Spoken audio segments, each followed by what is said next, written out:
Hey guys, it's me, Jen, And I'm Liam, and welcome to Unlimited Time Magic. where the magic is you. Enjoy the episode, and we'll see you on Main Street. Bye! Hi, everyone. Welcome to episode 27. Episode 27. 27. Let's hope you make it to 28. Did you know that if you do Apple Music, so I've always been a Spotify girl, right? Same. And my husband did the Apple like family sharing plan for everything. So we are tricked out on all of the Apple things, Thanks, Scott. things, including Apple Music. So Okay. yesterday we're at the Apple store. Long story, I have lots of new equipment because I had malfunctions and there were things.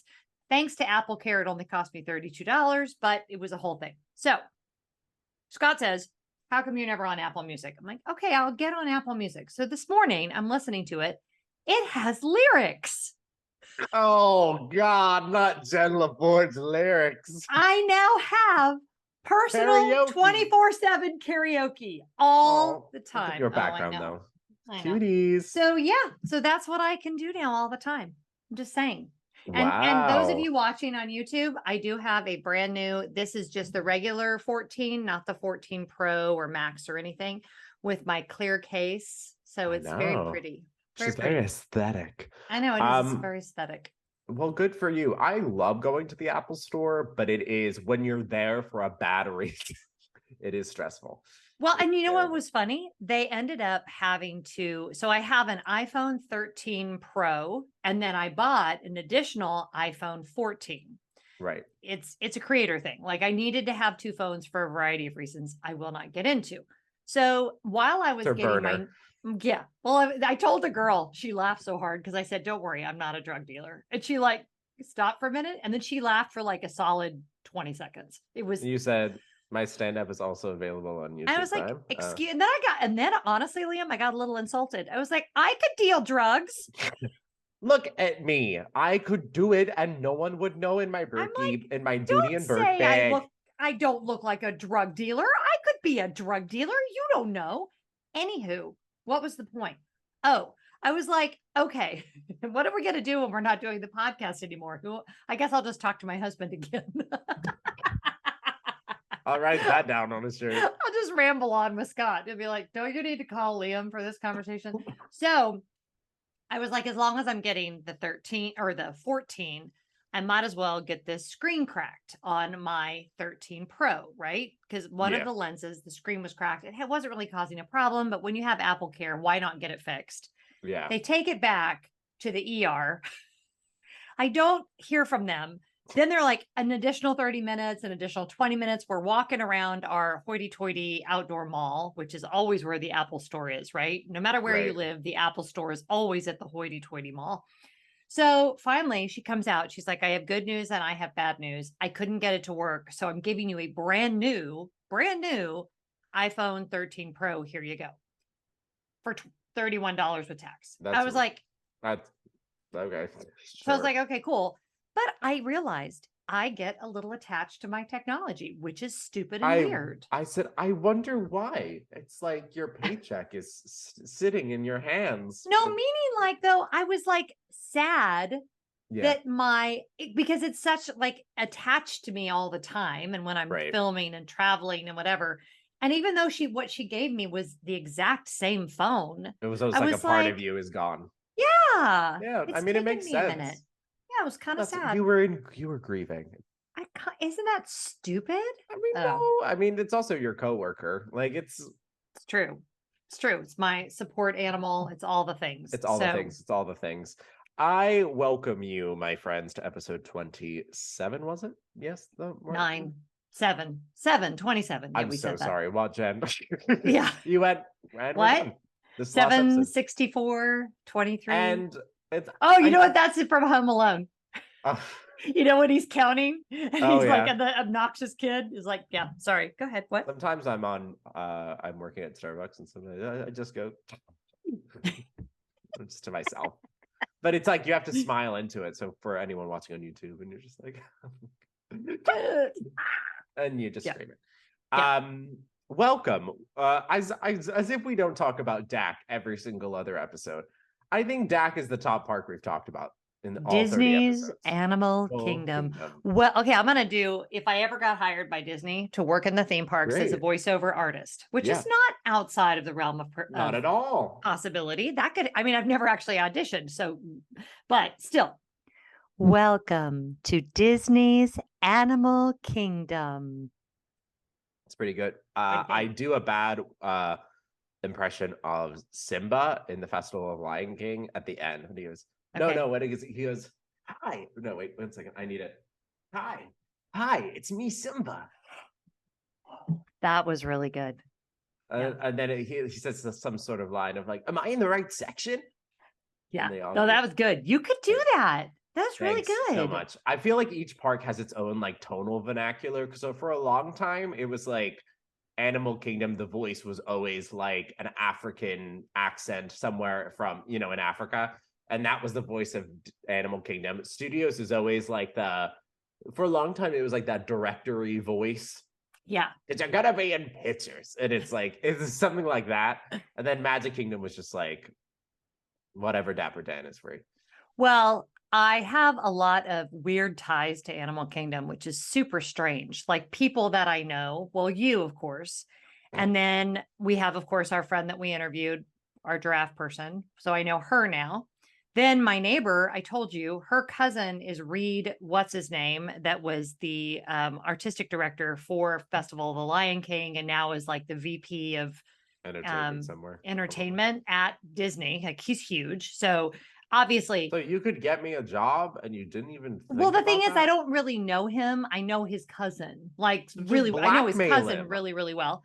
Then those people that I met, whose names I can't even remember now, he's one of the stilt walkers in Festival of the Lion King, the ones that we did the recording for the Christmas special with. So I feel like I know all these people. Anyway, he's one of the stilt walkers. He's very tall, shockingly.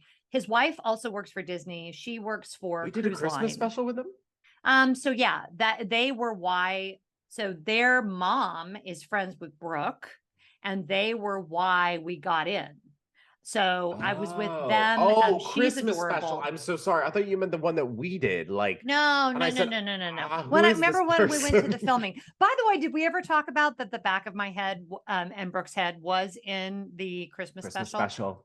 You had to be obsessively watching and pause and scan. And even when I knew it was my head and Brooke's head, I still couldn't find it. Like I replayed it like 5 times. I was like, wait. Oh, yeah. Okay, there it is. I feel like if anyone wants to take a photo of the back of their heads, please go ahead. You're welcome to do so. And people were like, we watched the special. We didn't see you. I'm like, well, I guess you didn't look. Not that. I would also agree that a bulk of my memories, I always bring this up in the show, that a bulk of, but got a burp. Jesus, anyways, it's like hanging out with my sons in so many ways. A bulk of my memories is because I'm a 90s baby. So it's like a bulk of my memories are set to Dak and to studios because they were the later parks. So, but yeah, no, Dak is a wild time. Oh, see what you did now. Okay. So when you talk about Animal Kingdom, back in the day, you would have been a little kid when this was happening. The big thing to do at pre-rope drop at Animal Kingdom was to enter through the Rainforest Cafe entrance, which I think you can still do. I don't know that anyone does it anymore. But you could actually, Rainforest Cafe used to be open for breakfast. So you could go in, walk through Rainforest Cafe, and then they had that separate entrance into Animal Kingdom. Did it get you in earlier? I don't know, but and actually you didn't walk through Rainforest Cafe. There was like a separate, I think I need to go find out if it's still there. So Rainforest Cafe, it is, the entrance is still there. Because I at one point Lost and Found is right next to there for like cast members to drop off stuff. So I walked back there and there were turnstiles and I was like, oh, I guess they can walk straight in from their reservation. That's the idea.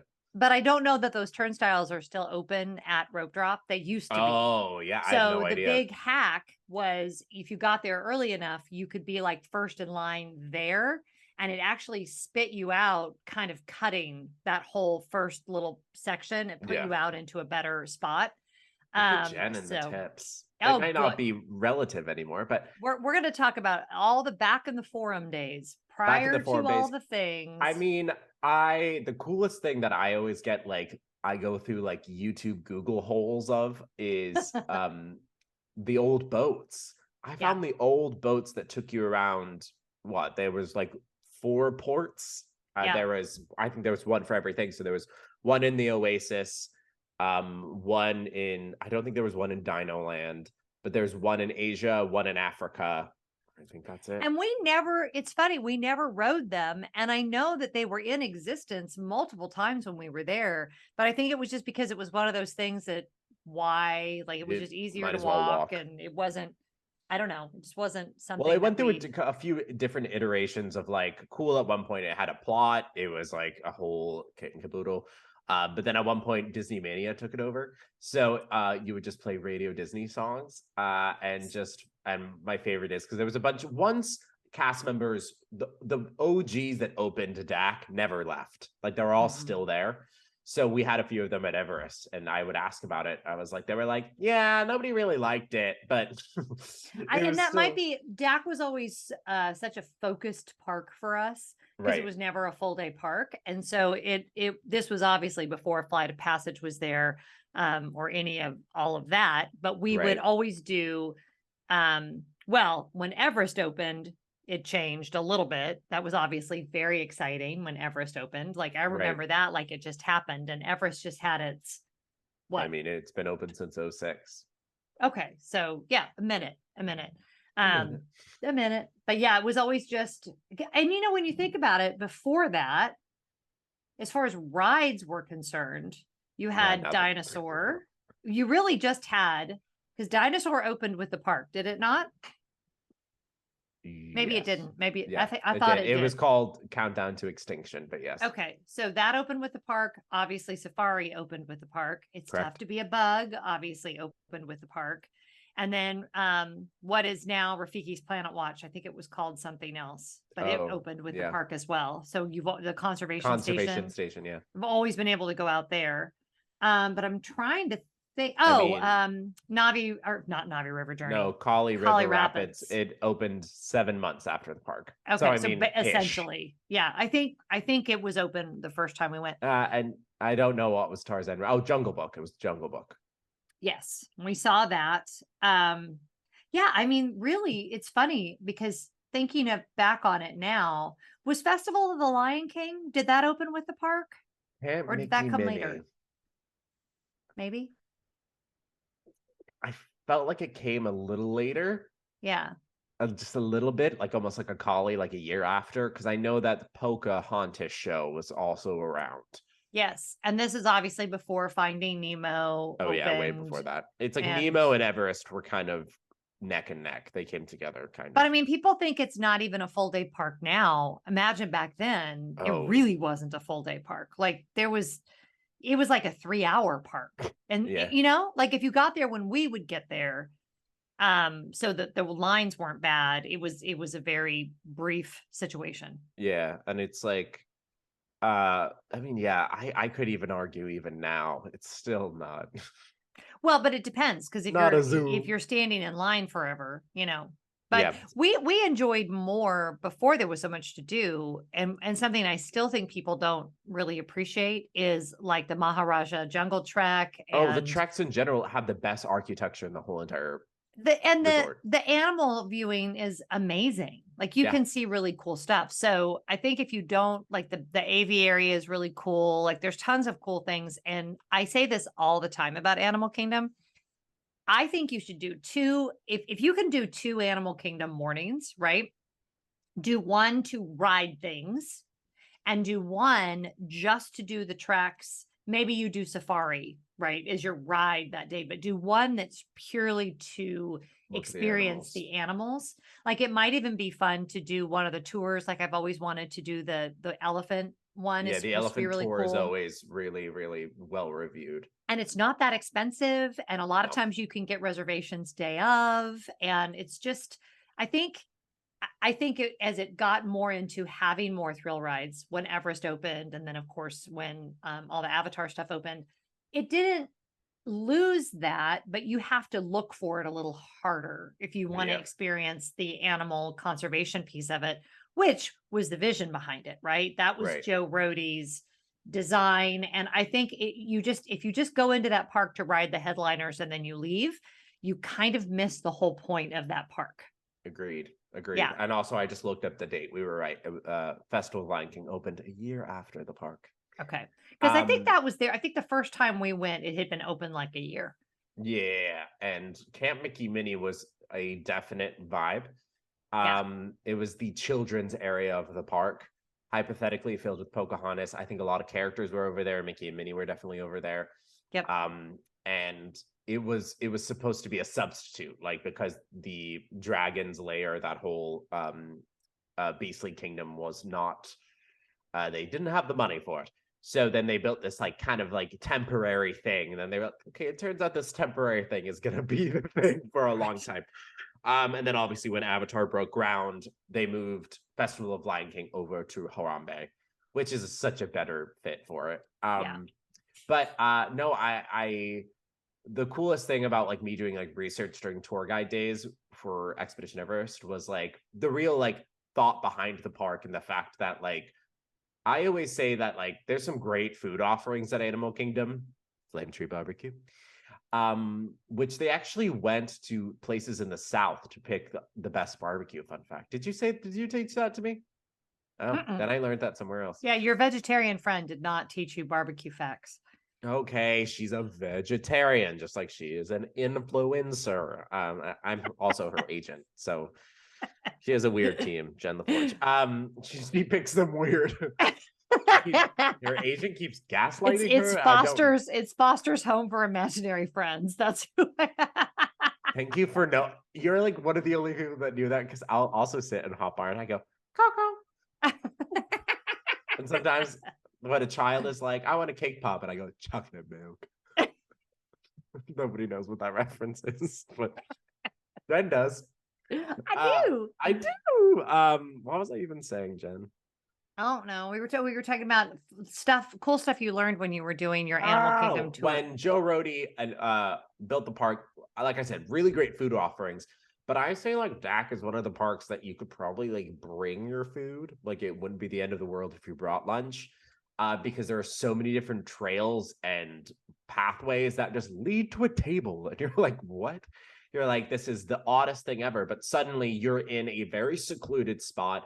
You can enjoy your lunch. You can enjoy time together, especially if it's nice out. I mean, like I said, I went to a park yesterday and it was like top of 75. It was like beautiful outside. So imagine being in like a really secluded area, covering with trees, not even cast members really passing you. So like that is Animal Kingdom to me, of like that calm release of, I say fight to have Animal Kingdom be a full day park, or at least to like 3 or 4, because compared to the other parks, it's so much more calm and it Well, brings a different agreed. energy to your week. And if you're gonna, like I said, I have come to love doing it in 2 mornings. And here's why, I think because it's a great idea. the animals, oh, shut up. The animals are so wonderful first thing in the morning, like very, very first thing. And there's never anybody around where the animals are first thing in the morning, right? Because Right. everyone's standing in an hour and a half long line. So I find later in the afternoon, it's kind of the animals are tired. They're all napping and it's like the energy isn't really there with them. But I absolutely adore, if I was a local, I don't think I would really go to Magic Kingdom a lot. I don't think We I would don't. go even to studios a lot. Yeah. I do think as an annual pass holder though, I would hang out in Animal Kingdom and ride nothing Yeah. and just, enjoy and sit by the water. And it has all the charm of a really, really beautiful just park. Like even if you took the animals out of it, right? Just the greenery, and it's so lush and it's so well imagined. One of the things that I know you probably learned about with your Expedition Everest stuff was how intent Joe Rohde was that it not be like Africa in a theme park, but that it really feel like Africa, that you really felt like, and you and I've talked about this a little bit already on the channel, but even like the poverty aspects, even like the, things are not things are run down, there's parts that look like an African village, not like, the Taj Mahal, or no, well, do you know what I'm saying? Like it's not Right.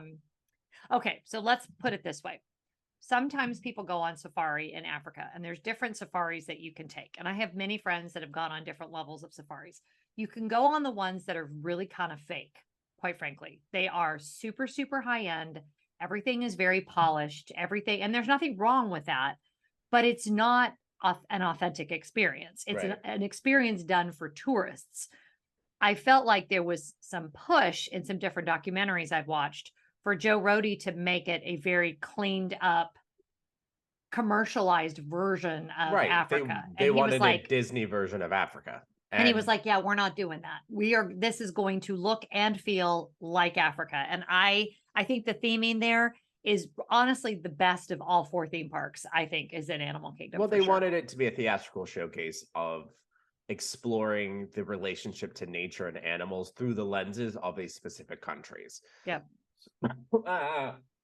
So, yeah, it's right. I feel fine. Like I'm good now, but I just have still drainage. Lingering. It's Do making you singing have very to hard. let it linger?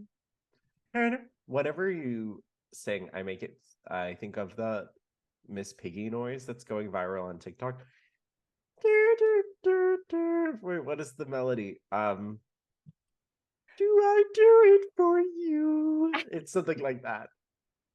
Anyways, um, I will be very interested in the future of Animal Kingdom because when you don't have an anchor like Joe Rohde overseeing it, which he's Right. getting older, so even if he did choose to live out his retirement still doing what he did, he is still creating, but on his own terms. He has his Disney money now. He doesn't need. Oh, he was working for Elon Musk. I don't know Cool. if he still is, but he was. You mean the ex-CEO of Twitter? Yes, of Twitter. Mess. But I'll be really, really interested in how they keep that vision while still exploring.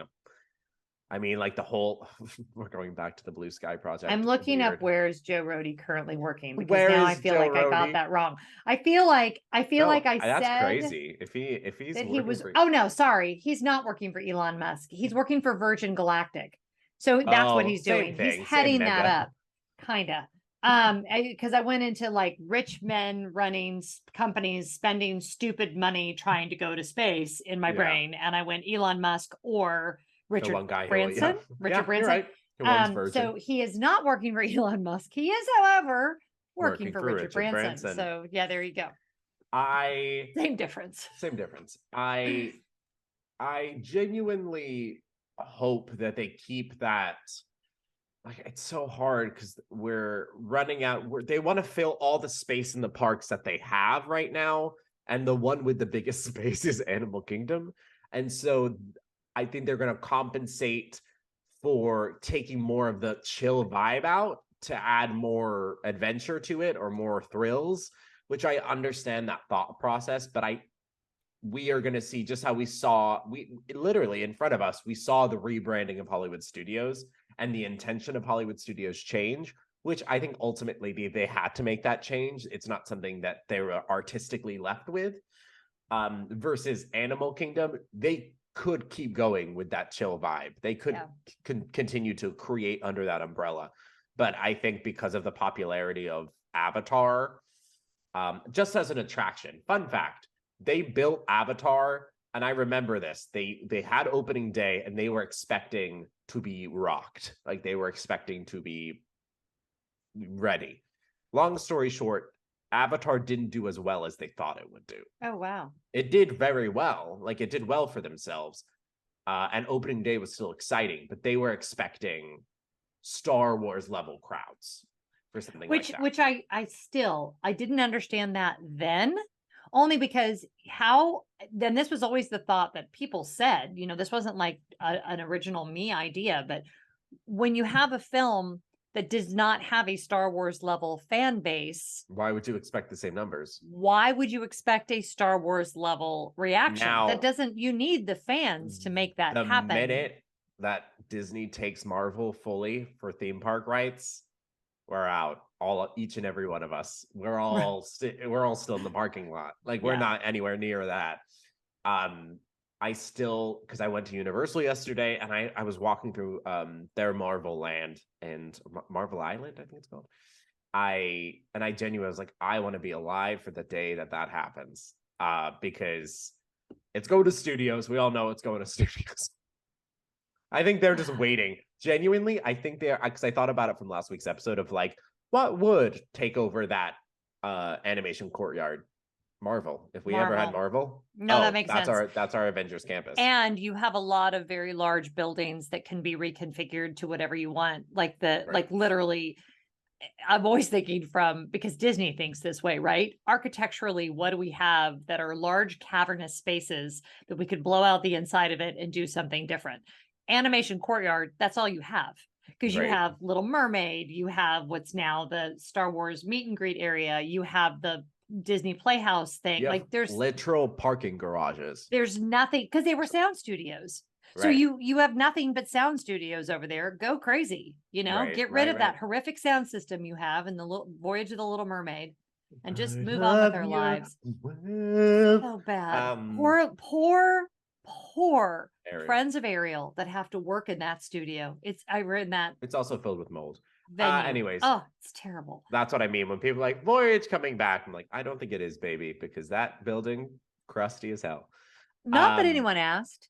Sure. But if they wanted me to play Ariel in that show, I would say, why don't you upgrade your sound system and redo the building? And so that, one nice thing is your friend of Ariel can hear herself. Yeah, but she can't hear herself. Probably and not. It's happened so many times that I'm like, I don't know why everybody puts up with this. Beauty and the Beast sound checks too, because I was privy to those. I'd be like, I need more, because it would be so drowned out with me or of the actor that I'm like, I just need the track. At this point, I just need the track. I don't even need to hear myself. I need to hear the track. Can't hear. Can't hear. Don't know where I am in the music. And I'm telling you, this is the last time I'm going to stop talking about this at some point. But if you watched her, a performer knows when a performer is not panicking, but there's a very minute shift in the eyes. And then we've got these things are going on and and you're like, oh, Jesus, that poor girl. Like she thought the Sea Witch was her biggest problem. No, it is the 1996 audio system they're making her work with. That is her problem. Tell them. Also 1996 sound problems. Tarzan Rocks. Another beautiful production that I have not seen a show use a live band since then on Disney property, except for Candlelight. A rock band. You're right. I'm going to go watch a Canadian band at Canada. Like, that's not what I'm saying. No, I know. You're talking about, you see it of course, you see it in the American Garden stage when they do the Broadway series. Right. But I'm like singing again, that's a the show. Same vein. That's the same vein as Candlelight. Right. Yeah, that's a really, really good point. Well, remember when I was at Disneyland and I pointed out that there's a full orchestra pit outside of Mickey the Magic Theater? Not even at Disneyland. I was at Disney World. There's a full orchestra pit at Hall of Presidents. And we need to get rid of Hall of Presidents. I don't know though. Have you been in it lately? It's pretty darn good. Like I had not done it. No, I had not done it in a long time. You were like, not necessarily a stinker. I could take or leave like the president standing up and all that, like the audio animatronics, but how they handled because we get so many international visitors to the parks. Okay. I do think there is a place in Magic Kingdom, although you could say that, of course you've got that at Epcot. But I had not done it since they revamped it. Oh yeah. It's actually not terrible. And I felt like the audio animatronics part was the least, it's a good representation. And you do have Liberty Square does represent colonial America. So whatever. Listen, remember when we It were is talking about history, Dak? Sorry, guys. good or But bad. I Come on, we just got back from Colonial Williamsburg. Do you know what come on. I'm doing? I'm doing Garth and Kat from Saturday Night Live, where they would Come make up the on. songs. Come on, we just got back from Colonial Williamsburg. No, so entertainment at Dak specifically has always been a real treat. Yeah. You have also some special old characters like when Doug and Russell met, R.I.P. Yeah. We were But just talking about Up because we were saying Rupp is Scott such a was good like, film. "Why does everyone like Up?" And I'm like, "I don't think anybody really likes the action adventure part of Up. I think No. everybody just likes the beginning, First 12 minutes of the film. Yeah. And the idea of like a young, silly character with an old, crotchety character is always kind of a fun trope. And Kevin, Yes. Yeah. and But it's like once you get into the dirigible, once they get into the dirigible, I feel like everything just goes downhill really, really quickly. Like that sounds like whole boring. yeah.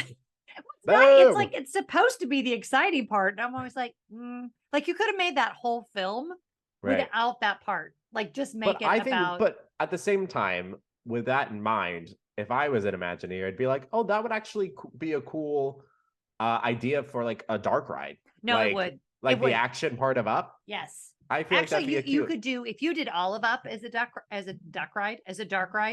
DuckTales. Ooh. So but I think Up as a dark ride is a fabulous idea. Like I love that. If that turned into the dino area was like what's the fall's name when they finally get into the fall area, like into the action part? Yeah. No. Rainbow Falls. Rainbow Falls? If that was an area of Animal Kingdom. Yeah. If that was the kid area, that would be really cute. I'd be down with that. And the music, because the music is so amazing and it's so iconic and everybody knows it. And it has. I mean, it's turned into a staple of Magic Kingdom. The da da da da da. And it's not. You know what I love about it? It's not just a Disney. People know that music even if they're not Disney fans. It is what's funny is guess what people know more than they know Avatar and the Na'vi and the characters. The music from Up. Like it is a ubiquitous, everybody all over the world, everybody knows that. We're watching a lot of Japanese anime right now as we get ready for our trip. So we're watching a lot of Studio Ghibli stuff. Oh, I mean, beautiful. I always pronounced Studio Ghibli, but turns out it's actually pronounced Ghibli. And we watch like Totoro. I think that's the name of it. Totoro! And the one about it's like a big mouse. And then we watch Spirited Away and we watch Kiki's Delivery Service and all this stuff. And they just built a new theme park over there based on the world of Studio Ghibli. And there's like no rides. It's all just like you walk through the different sets of this animated world, which is funny because there were no sets because it's animated, but it's like physical. It's crazy. It's crazy. Yeah, anyway, I don't know what that had to do with anything other than the fact that never underestimate people's love for a particular franchise. And I think there is so much love for that film and all of that would be well received. Yeah. And like I said, the Blue Sky projects for me don't, I mean, at least Moana doesn't. Moana doesn't hit with me at Animal Kingdom. Though, what was the other thing? It was Moana and what else?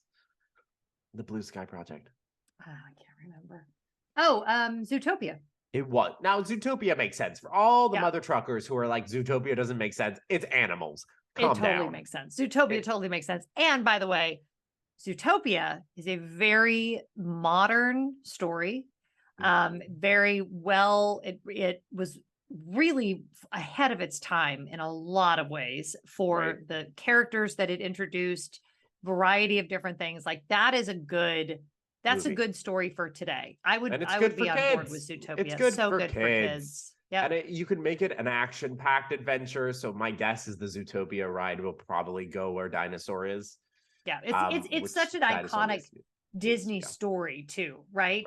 Like the whole try everything, the whole like becoming who you were meant to be, all of those, the whole character arc of Judy Hopps, if you will. You know, there's just a lot. There's a lot there. I'm a fan. I think that would work too. And I think the comedy is really, really fun. But it is. I see that's where I see most of the change going to happen at DAC. It's going to be do a callback for the sloth if they call you in for that. This is my impression of a sloth. I would do that. So A cute. face sloth character. Yeah, Well, I'll do and it. guess what they have at Animal Kingdom? Actual sloth. Actual sloths. Also, my favorite. What's your favorite animal to visit at Animal Kingdom? So they're kind of assholes, but the otters, They are, and they'll kill a man. yeah, Otters, they they're look assholes. cute, but they will kill a man. So the thing about the otters is they're kind of like they will not perform for you. Like No. they are going to play when they feel like playing. They don't care what your day is like. They are going to live their best life. They If they could stick absolutely up the crack middle me up. finger and know what it means, they would. They would. They would. But I love and respect the otters and endeavor to make their style of living my own. Great. Um, I think the alligator in Dino Land is a hidden treasure. I think her name is Rosie, unclear. But she just sits there. She doesn't. She looks fake. She doesn't She's look real. living her best life. She's literally like, and Yeah. my favorite is she sits underneath the platform that people stand on because she's And this like, is what she does. She says an alligator, so no one can understand her. I'm sorry. You paid how much to get in here? and I have a weird obsession with alligators. That's I her think laugh. I don't know if you'd ever heard it. That's her laugh. But they're dinosaurs. They're straight up dinosaurs. Mhm. And Have then you been to Gatorland? I haven't. Because I've people never been. rave about it. People rave about Gatorland. I just feel bad for the gators. I don't Let know. them free. I don't know. Let Move them them to the eat. villages. Move them to the villages. Take them out. Also the gay vultures. Oh yeah. I'm not crazy. That was because season 2 of the Animal Kingdom animal documentary is out, and it is a treat. I'm slowly watching them. I haven't watched season 2 yet, but I loved the first season one. 1, and there's more episodes, so it's fun. It said as much about there's a lot of sex in the first one, so I got to keep the Animal Kingdom going. But weren't there gay vultures on the documentary? And they were like two boys that couldn't mate, and they were just like looking at each other. You mean the confirmed bachelor vultures? I love them. So we always laugh because they cannot mate. Obviously, they can't. Nothing wrong with it. One of my uncles, who is now deceased, who is my favorite uncle, and they would always refer to him as a confirmed bachelor. And anyway, you're like, well, now even Jen is 10 years old. Confirmed. There were 2 men. So I had a lot of uncles because Catholic family, as you do, lots of uncles running around. And there were 2 of my uncles that, looking back, I never want to assume anything about anyone who hasn't come out on their own terms. And it was a very different time. So you just cannot apply our ideas about all of that today to these men that were born in the 1920s and 30s. You just can't. It's not, you can't. It's not a thing. But there are 2 in particular that, looking back, I'm like, oh, totally. And then I get like sad because I feel like they could have lived such of a different, better life if they had been born later. But anyway, now I don't know what that has to do with alligators. Disney's because we were talking about the gay vultures. I also really love gay vultures. I love the giraffes a lot. You know, my big story of watching a giraffe be born out on the savannah. So I have a deep connection to the giraffes. I was going to say, and then the other animals I love to visit aren't even there. They're over at Epcot. But yeah. So other than the gay vulture and the alligator, what would be your other? I'm trying to think. I kind of like, for my own peacefulness, I love the Oasis. I love the caves in the Oasis. Yes. There's like an anteater. There are like the small little animals that are fun. And nobody ever knows that they're there because they're just trying to get in the park. And I'm like, I love the Oasis. People need to hang out there. I've told you that I had a very uncomfortable interaction with a gorilla there once, and not at the Oasis, but in the gorilla area. Were they like, I love you? And you were like, well, he was being very aggressive with me. And then she was like, yeah, it's a mating thing. And I was like, what? They said that gorilla and basically she was like, don't take it personally, but that's what's happening. Wants to kiss you on Scott was like, it was really weird because Scott was like, oh, Like none of us kind of knew what to do. Like he was doing like the full gorilla thing, the chest beating thing, the running along the wall thing, the like on the glass. It was a lot. It was And a you lot. said, I got a lightning lane for this. And I said, "Hi, fella. He's right here. Taken. He put a Meanwhile, ring on Scott's it." gone. Scott's like, you can fend for yourself. Well, if that's not a way to end a beautiful Animal Kingdom episode. So go maybe propose to a gorilla. I don't know. They We're not are here to looking. judge. My friends, what a beautiful little episode. So next episode we'll be wearing the same clothes because Jen is traveling. She's traveling. No, we didn't want to miss an episode, especially in our last few weeks. So Yeah, as you're listening to this, I am going to be sailing away on the day that this and we'll never episode see comes her. out. The reason we're actually canceling Unlimited Time Magic is because Jen is running from the law. Yeah. For tax evasion, which she is petrified of that. So I So shouldn't joke Liam's about like, so my new co-host, Deborah, who will look a lot like Jen and sound like Jen, but it's blonde not wig, just Jen. like fringe to like eyebrows. So please follow us on Instagram, although we will be leaving you soon. We'll still be like posting and things and checking on y'all. But please have an amazing week, and we'll see you next week. Bye. Another episode of Unlimited Time Magic is through. Please follow us on Instagram at Unlimited Time Magic. Support us on Patreon if you'd like to do that. Plenty of benefits. It's really, really great. And we're not on Main Street, but we will see you on Main Street. Look, it's out there. Nailed it.